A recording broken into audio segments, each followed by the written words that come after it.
It's Wednesday Addams. I see you're trying to distract yourself from your own banal thoughts.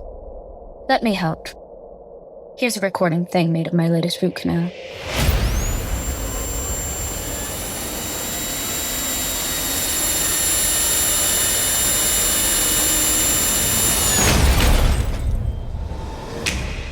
Wednesday Season 2 is now playing, only on Netflix. Right now, at the Home Depot, you'll find storage solutions made to fit your needs. Grab an HDX Tough Tote to protect your tools. Or keep your sports equipment contained with reinforced snap-fit lids. Or stack up and make better use of your space with bins and totes built to last. Whatever you're storing, we've got the gear to keep it organized and protected at the Home Depot. How doers get more done. Una silla de masajes puede parecer extravagante. 8 configuraciones diferentes, intensidad ajustable, además es calefaccionado. Y se siente tan bien.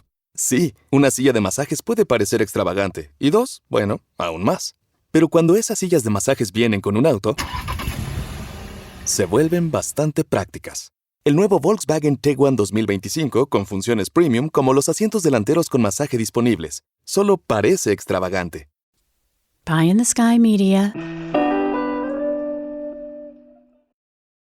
This series contains adult language and descriptions of graphic violence throughout. Listener discretion is advised. It's a bizarre case. One thing I learned in police work, if you try to use logic to understand an illogical situation, you will fail every time. Welcome back to Criminal Mischief with Carolyn and Brandon. You're listening to episode 127, Down in Flames. Sometimes we have disclaimers at the beginning of the show. If a case we're covering hasn't been adjudicated, it's important to remember that everyone is innocent until proven guilty in a court of law. And in this week's episode, it's a little bit different, but I do feel like it's my duty to warn you about something. Otherwise, it might drive you crazy. Because in this case, well, trust me, you'll see. I don't think logic was necessarily the motivating factor. And when emotions get involved, logic is not necessarily the bedrock of that foundation. When I was talking to the prosecutor, we both agreed that nobody'd ever write a book on this because it doesn't make any sense. It was July 9th, 1996. And around 1 a.m, smoke and fire engulfed a home in Renton, a suburb of Seattle. The house was smoldering a couple of hours later when Sergeant Matt Bachmeyer, a 25-year veteran with the King County Sheriff's Office, rolled up on his motorcycle. This house belonged to him. But it wasn't just the fire that was shocking to Sergeant Bachmeyer, but also the messages scrawled on the outside siding of a detached storage building. Someone had spray painted a derogatory message leveled against all cops. And then underneath that, another message, a misspelled threat against Bachmeyer that said, "You're dead." It was noted that the "you're," as in the contraction "you are," was grammatically incorrect. It was spelled "y-o-u-r," a minor detail. But in a case like this, details are everything. And underneath that, there was a very specific message that read, "Rios lives." There was no misunderstanding the intent of that message. It alluded to Guadalupe Rios. 8 years before, Sergeant Bachmeyer shot and killed Rios in the line of duty. The shooting had been cleared by the medical examiner's office as justified. But these threats were further unsettling when the origin of the blaze was determined to be suspicious. Specialty dogs, trained to sniff out if accelerants had been used in the fire, were brought to the home. Immediately, the dogs alerted, indicating that, sure enough, accelerants had been used in multiple areas: the basement, dining room, 2 separate spots in the attic, and in the garage. Bachmeyer told investigators he went to the bowling alley about 8 miles away from his home at 11:45 that night. Then at around 1 a.m., he drove to a different bowling alley about 3 miles away from his home and stayed there until about 2:15 that morning. When Sergeant Bachmeier's boss, now retired police captain David Marins, learned about the fire and how it was believed to be the result of arson, and then the Rios Lives graffiti, he was concerned for Bachmeier's safety. But as his supervisor at the time, I called him up to make sure that he was okay and to see if he needed any assistance from the department. One of the things he told me was spray painted on his house was the words Rios Lives. And that was concerning to me, because if in fact it wasn't arson and someone arsoned his home in retaliation for the Rios shooting, his life could be in danger. And so I asked him if he needed any assistance, any protection or anything like that. And he said no, that had nothing to do with the house fire. And I realized right away that there's only one person that would know that didn't have anything to do with the house fire, and that would be the person that probably wrote it on the fence, which probably would have been Matt. Now, the city of Renton police were investigating Bachmeier's fire, not the sheriff's office where he worked. The fire investigator determined that the fire was caused by arson, but it wasn't a revenge fire, because that kind of arsonist doesn't typically take the time to pour an accelerant at multiple places throughout the house.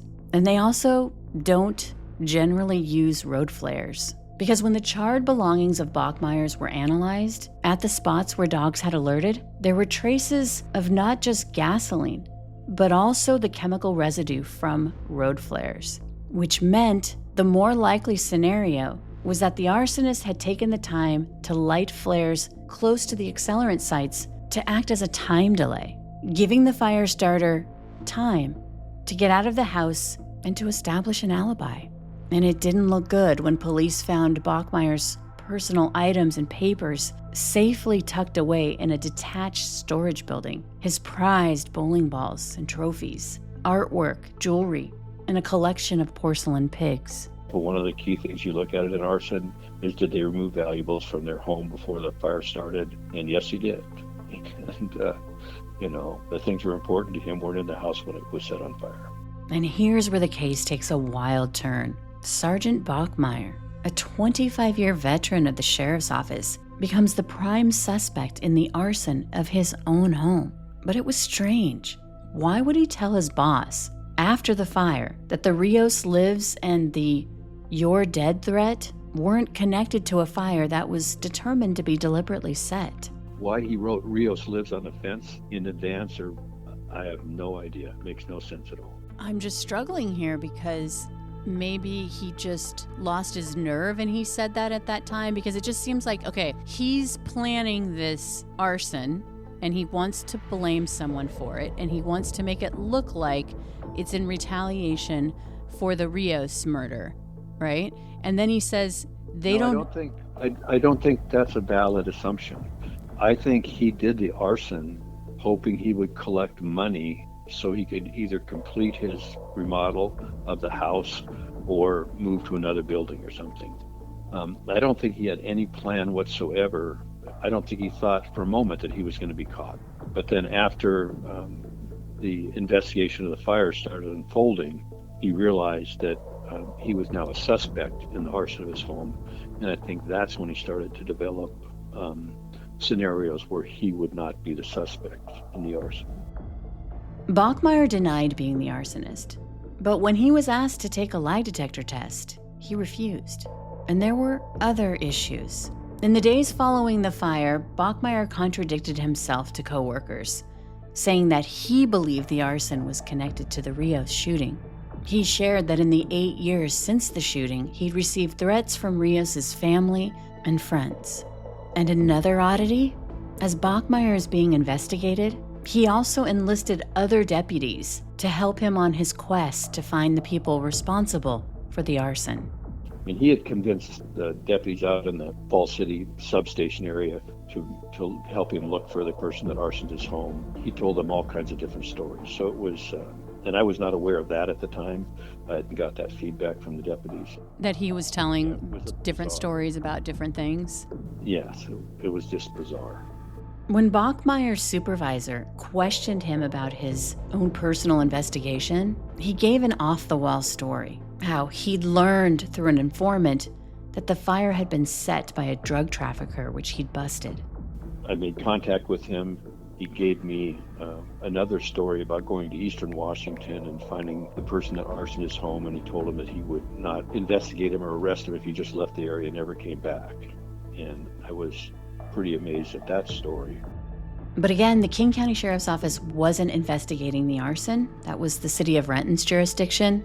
However, about a month and a half after the fire, Bachmeyer went to investigators with a signed confession from a man named Brad Wren, who said he was one of 2 men who had burglarized Bachmeyer's home and set it on fire. Bachmeyer would explain that a month after his house fire, he'd been dispatched out to break up a domestic disturbance at a home in a residential neighborhood. At the time, there were 2 men involved in the altercation. One of them was 36-year-old Brad Wren. Now, Wren had been in an accident when he was in the military years before and had suffered a serious brain injury.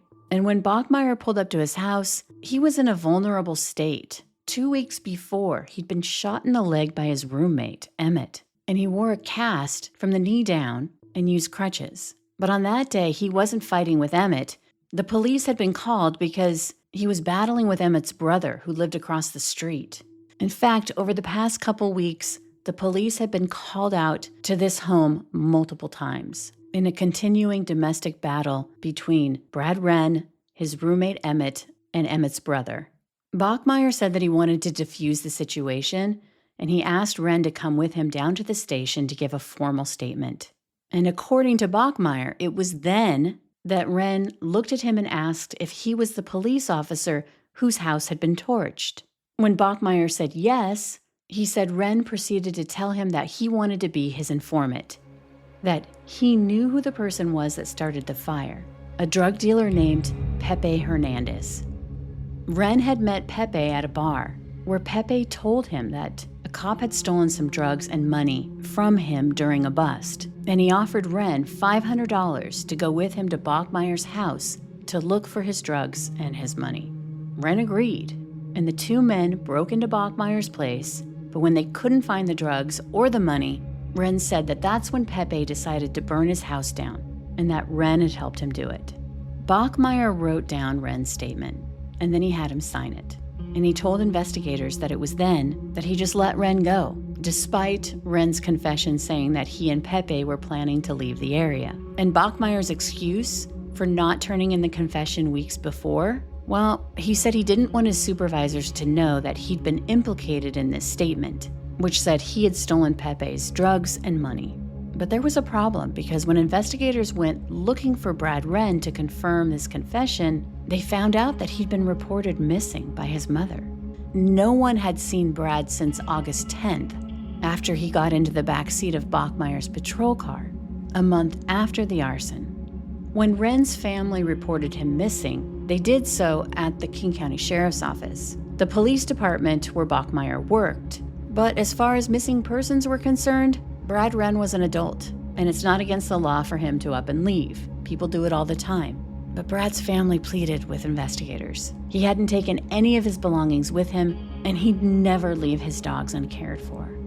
However, when Brad Wren was connected to Bachmeyer's arson, the sheriff's office started digging into Brad Wren's movements. Through their investigation of the missing person, they discovered that the last person that they could find that was with him was Matt Bachmeyer. A sheriff's detective went up to Bachmeyer, and he asked him, "Do you know where Brad Wren is?"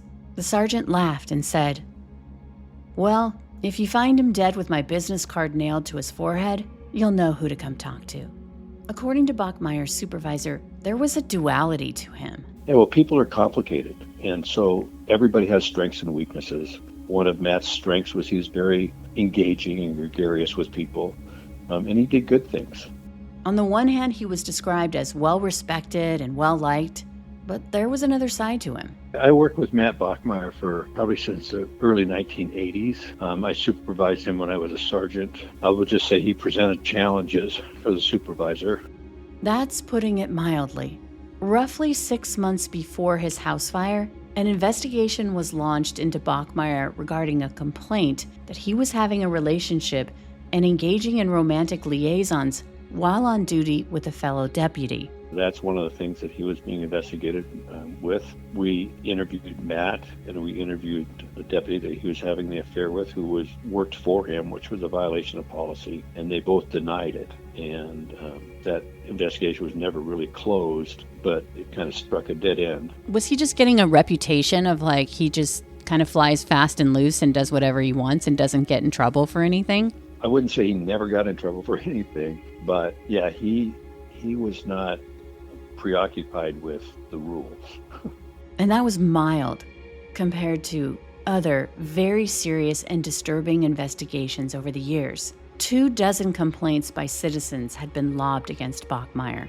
The News Tribune details some of these complaints. In 1985, he was suspended for lying to his superiors about equipment in his car. In 1983, he was given a verbal reprimand for using foul language towards a citizen. In 1984, he was written up for throwing a lit flare at a car while off duty. He believed the driver had almost crashed into his vehicle. In 1993, he was accused of bigotry and unprofessional conduct, and the county settled a $125,000 lawsuit for the 1989 beating of a man with a nightstick, and a $40,000 lawsuit for the illegal arrest and assault of a man. And in 1996, around the time of the arson, Bachmeier had threatened to kill a captain in his department, saying he knew where to hide the captain's body where no one would find out. And yet, he wasn't disciplined. And there was the 1988 shooting of Guadalupe Rios, which he'd been cleared of. And I'd always thought that was not a good shooting, but I wasn't his supervisor and didn't investigate that event at the time. There were allegations that Bachmeier had planted a weapon in the Rios shooting.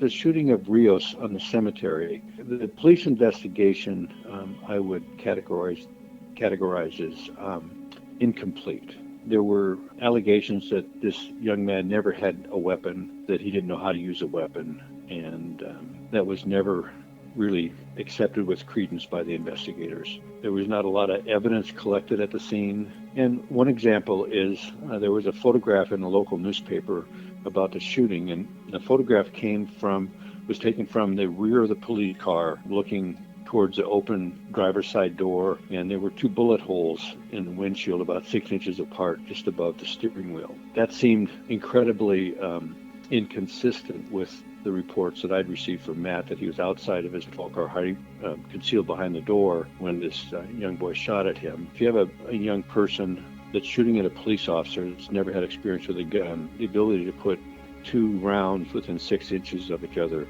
into the windshield above the steering wheel is kind of incredible. And then when you also add in the fact that Matt wasn't even sitting in the car, he was outside by the door, why would he shoot there? So there was a lot of inconsistencies.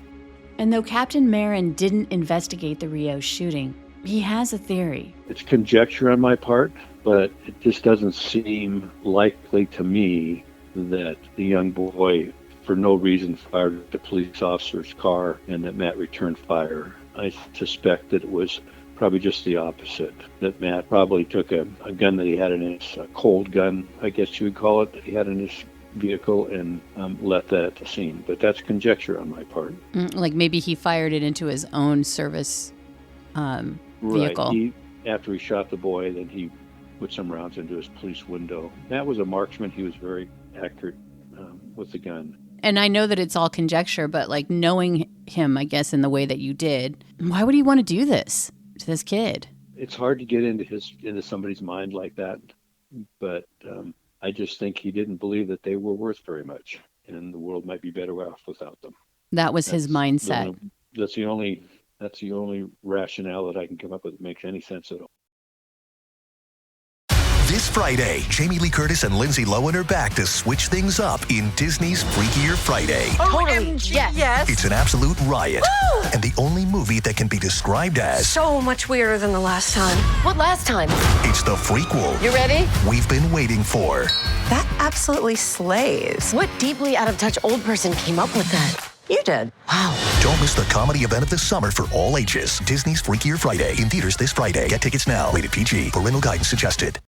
This episode is brought to you by the world's first reposado from Tequila Herradura. Made with slow-cooked, hand-harvested agave sealed into oak barrels and aged 11 months before being enjoyed in your glass. Experience the world's first reposado, Tequila Herradura. Please drink responsibly. Responsibility.org. Tequila Herradura. 40% alcohol by volume. Imported by Brown-Forman, Louisville, Kentucky. Herradura is a registered trademark. Copyright 2025 Brown-Forman Corporation. Hey, it's Sydney Sweeney. I'm not here to tell you to buy American Eagle jeans. And I definitely won't say that they're the most comfortable jeans I've ever worn. Or that they make your butt look amazing. Why would I need to do that? But if you said that you want to buy the jeans, I'm not going to stop you. But just so we're clear, this is not me telling you to buy American Eagle jeans. Sydney Sweeney, Hasbro jeans. You see what I did there, right? On WhatsApp, no one can see or hear your personal messages. Whether it's a voice call, message, or sending a password. To WhatsApp, it's all just this. So whether you're sharing the streaming password in the family chat or trading those late-night voice messages that could basically become a podcast, your personal messages stay between you, your friends, and your family. No one else. Not even us. WhatsApp. Message privately with everyone. And how frustrating was that for you when you saw the Rios, I don't know if it's judgment, and you thought, this doesn't look right. Like, what was that like for you? There was a number of people in the department that challenged the finding of that. But once an investigation is poorly investigated, it's really hard to bring it back to life and collect the things that were not collected at the scene. Despite the serious complaints, the lawsuits, and a shooting death that, although cleared, was still suspicious, Bachmeier held on to his badge.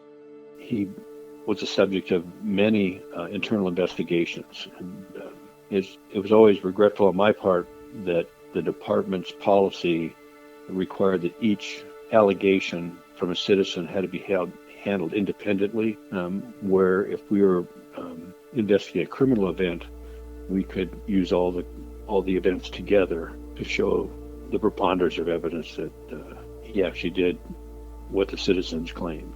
Because in these cases, each citizen filed a complaint, and the complaints were eerily similar in the conduct that Matt displayed, badge-heavy conduct, and because they were independent, the department at that time, their policy was that they couldn't prove yes or no, so they made a non-sustained finding. It was believed that Bachmeier thought he was going to get away with arson. But he'd drawn suspicion to himself from the very beginning. But it was hard to believe that Bachmeier, knowing he was a suspect, then went essentially cruising for a scapegoat.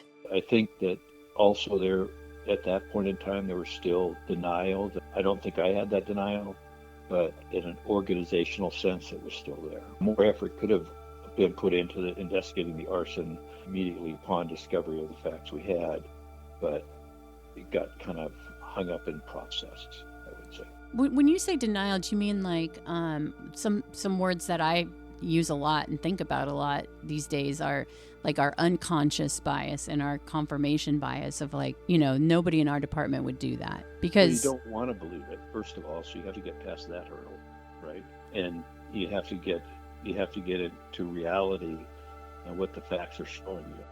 There was no arrest record for Pepe Hernandez, the alleged drug trafficker Brad Wren had referenced in his confession. Even the interrogation of Wren was suspicious. His actions went against protocol. Bachman should never have interviewed Wren alone. And why would he release Brad Wren after he just confessed to arson? And I'm not a psychologist, but when you have someone that's exhibiting sociopath tendencies, they can seem really normal in some ways, but when you start looking at what their motivations are, it's more about them than it is about anybody else. And that's something you have to stay alert to. Fully alert, investigators pored over the confession for clues. So Bachmeier had written Wren's statement, which was standard procedure. And then Wren signed and initialed the first 4 pages, but his signature wasn't on the 5th and final page. Brad's family confirmed that the signature was Brad's. However, when the confession letter was put through a forensic process called videospectrography, infrared light revealed the statement was written with 3 different ink pens. All of Wren's initials and signatures were written with black ink. Another portion of the letter was written in a grayish-black ink, and the third ink was black, but different than the first. There were other inconsistencies. Wren's occupation was listed as a truck driver, which wasn't true, and also there were anomalies with his birth date. On the first page, it was written as 1971. On the second page, his birth year was listed as 1961. And on another page, there was no date at all.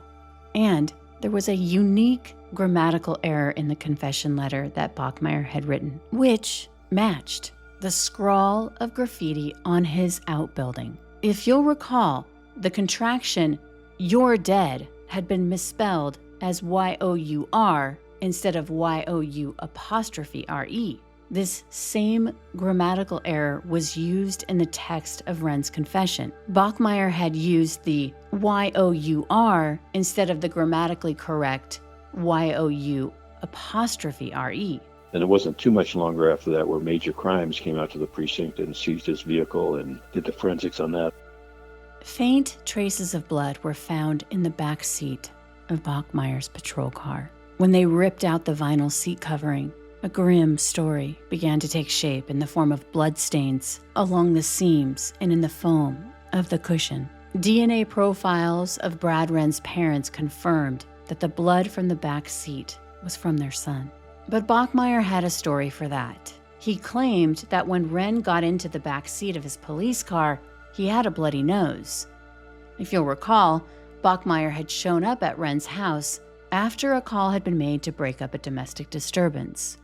The crime lab would conduct a test. They wanted to determine if the size of the blood stain matched that of a nosebleed. If Wren had been lying face down in the back seat of the squad car, as Bachmeier claimed, they wanted to see how much blood it would take to create that kind of blood pattern in the cushions.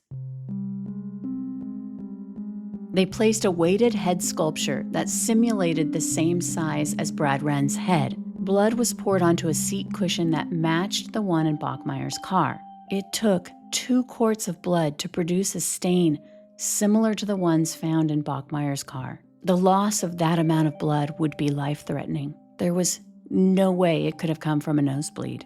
And Wren's blood was found on Bachmeier's work shoes, his camera case, and his day planner. Sergeant Matt Bachmeier was charged with Brad Wren's murder in November of 1996. A major issue with the case, though, was that Wren's body hadn't been found, but that would change. 7 months after Brad Wren went missing, hikers at Cougar Mountain were on a trail about a mile from the main entrance when they saw a human skull. Cougar Mountain was about 30 minutes away from Brad's home. After an extensive search of the area, only 20% of the skeletal remains were recovered. A cause of death couldn't be determined, but a forensic anthropologist believed the remains were male based on the size and shape of the skull. A leg bone was found, and it had a steel rod in it. 2 weeks before Brad disappeared, he'd been shot in the leg by his roommate. Not far away from the leg bone, a cast was collected, the exact shape, size, and color as the one Wren wore. DNA extracted from bone marrow confirmed the victim was Brad Wren. During the trial, the prosecution laid out why they believed Bachmeier had murdered Brad Wren. Because although the prosecution doesn't have the burden to prove motive, juries like to know why.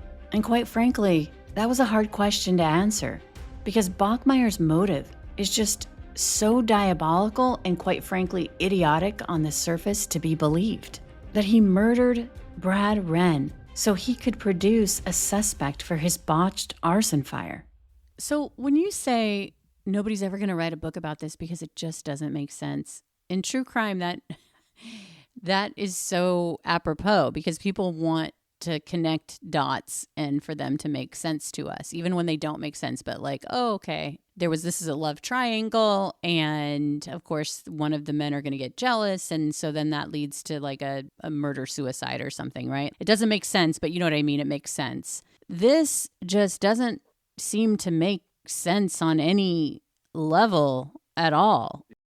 I mean, why would he need to kill somebody else to solve this crime? And I would also say that Ren was the same kind of a person that Rios was. He was kind of a lost loner, and I think Matt just didn't believe that he had value, and so he could the world would be better off without him. He could be a scapegoat for Matt's problems. It wasn't a very good plan, but again, if you're using emotion to make decisions, logic takes a back seat. During the murder trial, the prosecutor painted this picture for the jury: how Bachmeier's dream was to compete as a professional bowler. They alleged that he torched his home to collect the insurance money so he could retire and bowl full-time. However, when Bachmeier realized he was a suspect in his own house fire, he needed to find a scapegoat for the arson. And so a month after he torched his house, and he was in the crosshairs of this investigation, that's when he rolled up to Ren's house on a domestic dispute call and saw an opportunity. There had been many calls out to that residence by Ren, his roommate who shot him in the leg, and the neighbor across the street who was also Ren's roommate's brother. And Ren was on disability. Remember, he suffered a nearly fatal head injury when he was in the military. Ren had no idea that when he agreed to go with Bachmeier down to the station, he trusted that the sergeant would take him there, that he was there to help him. But that was the last thing that Bachmeier wanted to do. It's believed that at some point, Bachmeier pulled over and either asked Ren to sign blank statement pages saying something like, "Hey, I'm just going to let you go and just write up a report. I'm just going to need you to sign these blank pages and I'll fill them out later." Or he threatened Ren to sign them. And it was after he had signed those 4 pages. He was murdered by Sergeant Bachmeier in the back seat of that police car, that he bled out as Bachmeier drove him to Cougar Mountain, where he dumped his body. In June of 1997, 49-year-old Matt Bachmeier was convicted of aggravated first-degree murder. He was sentenced to life in prison without the possibility of parole. Brad Ren's grief-stricken family received a $300,000 settlement from the county, a paltry sum in comparison to their multi-million-dollar lawsuit. And as far as Guadalupe Rios, Bachman has never been charged in his death. But after his murder conviction, the county paid Rios' family a $20,000 settlement, calling it a goodwill gesture. The county paid out like $20,000, which seems like nothing, given what? You're right. It's a pretty paltry sum for what happened. Retired Captain David Marin says this case was and is really hard to deal with, even after all these years. Is it because of this is someone you worked so closely with that you believed, you don't know what a person's heart is, but you want to believe that they're in this for this profession to protect and serve? And well, you hope they are. You hope they're in the profession for that reason. We all know that there's some that aren't. I mean, you just have to read the newspaper to know about that. But I think it's also that they tarnish the reputation of the entire police department when they act this way. So that stain isn't just on them; it's on everybody that works behind the badge. And you see that in some of the results of the Black Lives Matter and the Floyd murder and Rodney King in Los Angeles. It makes it difficult for everybody to do their job when the bad actors come forward. After Bachmeier was convicted, another galling truth was uncovered, that while in prison for murder, he had been approved for his police pension. Well, that's why they actually changed state law. So if you're convicted of felony on duty, you can no longer collect a pension when you retire, when you're, leave the department. But in Matt's case, that law wasn't in place yet. He's the instigator for that law, actually. Up next, Criminal Mischief bonus content. Here, my co-host Brandon Morgan and I discuss the case in more detail. And hey, Subscribe to our Criminal Mischief YouTube channel. We'd really appreciate it. And as always, thanks for listening. From Pie in the Sky Media, Criminal Mischief is an EVO production, recorded live in the beautiful Pacific Northwest. We're produced by Brandon Morgan and myself, music by Soundstripe. For EVO Creative, I'm Carolyn Osorio, your writer and host.